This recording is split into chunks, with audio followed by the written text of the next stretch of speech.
বাবা আপনার খাবারটা আপনি খাওয়া শুরু করুন, আমি জল তরকারি পাতি যা যা আছে আমি নিয়ে আসছি।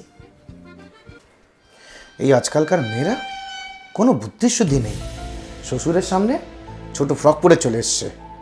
আর এক বৌমা যখন আনবো আমার আর এক ছেলের জন্য, তখন শাড়ি পরা বৌমা আনবো। অনেক বেলা হলো, খুব খিদে পেয়েছে।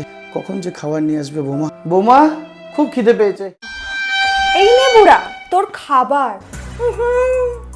এখন তো দেব না, আগে এই কাগজটায় সই করে দে আমাকে। এটা কিসের কাগজ বৌমা? এই যে তোর পুরো বাড়িটা আমার নামে করে দিচ্ছিস। কেমন করে কথা বলছো বৌমা তুমি? তোর সাথে এর থেকে আর কত ভালো করে কথা বলবো? ঠিক আধ ঘন্টা পর আসবো আমি। যদি সই না করা থাকে এই খাবার তুই পাবি না, বুঝেছিস বুড়া?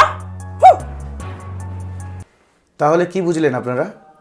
কোন মেয়ে ছোট ড্রেস পরছে বা শাড়ি পরছে সেইটা ম্যাটার করে না, ম্যাটার করে মানুষের ব্যবহার। বড়দের প্রতি শ্রদ্ধা, ভক্তি, সম্মান যে দিতে পারবে সেই আসল নারী, সেই আসল বৌমা।